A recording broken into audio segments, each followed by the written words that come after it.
What up, guys? Your boy Quake, and a huge update in this 6ix9ine case has come out. But before we get into that, be sure to follow me on Twitter and on Instagram at QuakeGW. A link is in the description below. So in all the coverage that I've done since 6ix9ine was locked up in November via the feds, I've said in almost every single video that 6ix9ine or someone in the group would eventually fold. And that's exactly what has happened today.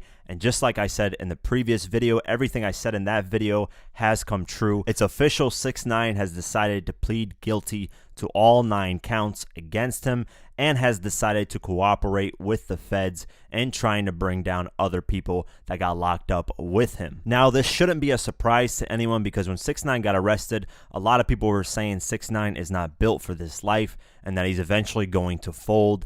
And the fact that he had issues with Shotty and anyone else in Treyway before he got locked up. I saw this coming from a mile away. That's why in my last video I said he's going to snitch, and there's absolutely nothing wrong with that in terms of my opinion because he's not cool with these people anymore, so of course he's going to try to bring them down. The most interesting thing about 6ix9ine deciding to plead guilty was that it happened a day after his hearing on January 22nd. I made a video on this where 6ix9ine lost his lawyer and decided not to go for bail on January 22nd. Then just a day later, he decides to plead guilty to all 9 counts and decides to cooperate with the feds. So now it makes sense why he didn't try to go for bail hearing and why he lost his lawyer. His lawyer was saying at the time that 6ix9ine is not cooperating with the feds, and I believe 6ix9ine decided on that court hearing day on January 22nd that he would cooperate with the feds. And the reason why is because the feds on that day decided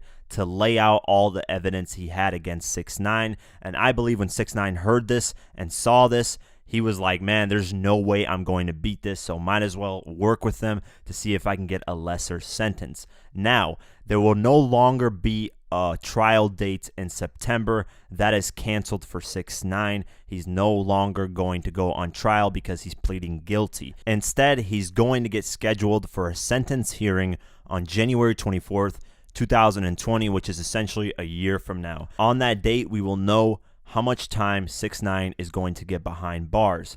Remember, before he pleaded guilty, he was facing a minimum of 47 years to life in prison. He is no longer facing that time anymore because he decided to cooperate with the feds and he decided to plead guilty. Who knows what time he's going to get? He might get 5 years, he might get 10, he might get 15, he might only get 1.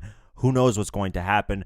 He's probably going to maintain that, hey, I got pushed into this, I'm not a part of this like everyone thinks, so on and so forth. So they might be more lenient with him. Also, a lot of the transcript that 6ix9ine was talking about when he decided to plead guilty to the feds on January 23rd has been released. So let's go over the article and let's see what 6ix9ine has said to the feds. Brooklyn-based rapper Tekashi 6ix9ine struck a plea deal in his criminal case, agreeing to cooperate with federal investigators and admitting he paid someone to shoot a rival rapper to scare him, according to court documents released today, which is Friday. Before Tekashi, whose real name is Daniel Hernandez, agreed to cooperate, he faced up to life in prison for his alleged crimes. As part of his agreement, Tekashi pleaded guilty on January 23rd to 9 charges, including racketeering, conspiracy, firearms offenses, and violent crimes in aid of racketeering. Now, this is 6ix9ine speaking. In fall of 2017, I met and joined the 9 Trey Blood Gang, Tekashi, 22, told Manhattan U.S. District Judge Paul Engelmayer. According to a transcript of the court proceedings obtained by the Daily Beast, this is 6ix9ine speaking again. He says, as a member of 9 Trey, the enterprise engaged in such activities, including shooting at people, robbing people, and at times, drug trafficking. Then Engelmayer, the person who was interviewing 6ix9ine, said, what was the thing after shooting people? Tekashi then responded saying robbing people. He continues and says, as members of 9 Trey, we had disputes with rivals of 9 Trey, including disputes with our own members who we deemed disloyal to our organization. We engaged in these various criminal acts to preserve and enhance the power of 9 Trey. As a part of its time with the gang, Tekashi said he participated in 3 gun-related crimes in the first half of 2018. So mind you, in 2018, 6ix9ine was popping. He had songs on Billboard charts, and while he had songs and had the attention all on him, he was engaging in criminal activity, which is insane. That's the worst thing you can do when eyes are all on you. He continues and says, on or about March 20th, 2018, I helped members of 9ine attempt to kill a rival gang member. I did this to maintain or increase my own standing in 9ine. He also admitted to attempting to rob a 9ine rival 14 days later on April 3rd, noting that I helped other members on 9ine rob persons at gunpoint and property was taken from the victims. And on June 2nd, he said, I paid a person to shoot at a rival member of 9ine to scare him. Now, this shooting on June 2nd is obviously the one connected to Chief Keef and the shots that were fired at Tato. Tekashi also admitted to narcotics crimes, noting that in 2017, he helped sell a kilogram of heroin in Bushwick, Brooklyn, and also acknowledged that the group had trafficked fentanyl. Tekashi's plea led to a new superseding filing from the U.S. Attorney's Office for the Southern District of New York. It largely echoed the rapper's statements in court, noting that the 9ine Blood Gang is an organization whose members and associates engaged in murder, robbery, and narcotics trafficking. The indictment added that the gang trafficked drugs including fentanyl, MDMA, and marijuana in multiple New York City boroughs. Tekashi will now be sentenced on January 23rd, 2020. As part of his cooperation, he agreed to help provide information on fellow gang members, which led to indictment of 3 fellow gang members, one of whom allegedly participated in the Chief Keef shooting, which I covered in the last video. Here is a list of all the 9 charges that 6ix9ine decided to plead guilty to: racketeering conspiracy, firearms offense, which goes into racketeering conspiracy, violent crime in aid of racketeering on March 20th, 2018, another firearms offense on March 20th, 2018, violent crime in aid of racketeering on April 3rd, 2018,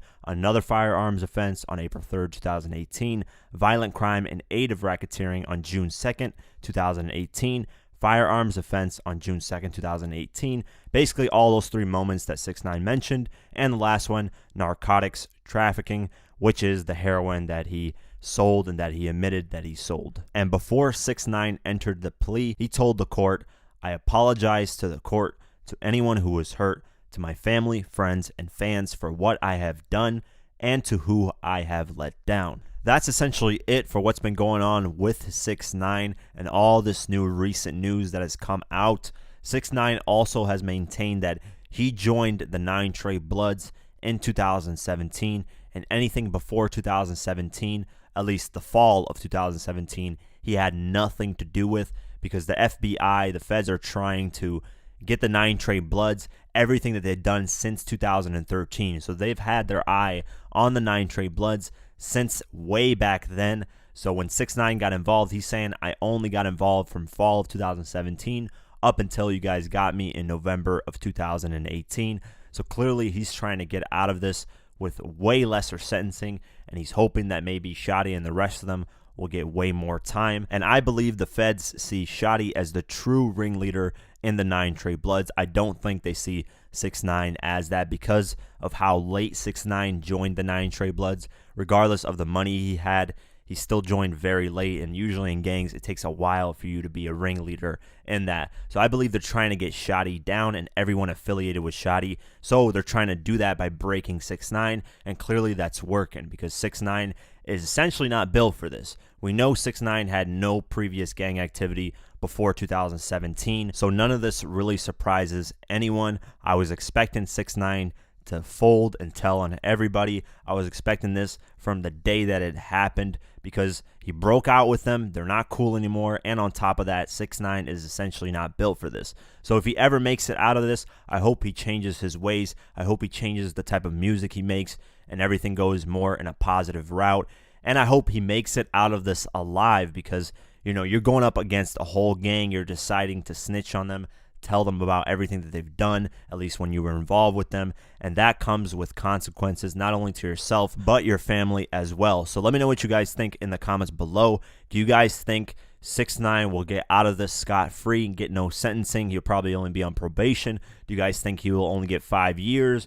whatever sentencing time you guys think. Let me know in the comments below. Do you guys think he did the right thing? Do you guys think this is going to bite him in the ass later on? Let me know in the comments below. I'll be checking it out. If you want to support this channel further, you can do so at patreon.com/diverse-mentality. For just $1 a month or more, you can help support this channel further. A link is in the description below. Like, comment, share, and definitely subscribe. I do videos like this daily on hip-hop news and much, much more. So definitely subscribe. Follow me on Twitter and on Instagram at QuakeGW. Like us on Facebook, and I'll see you guys in the next one. Peace.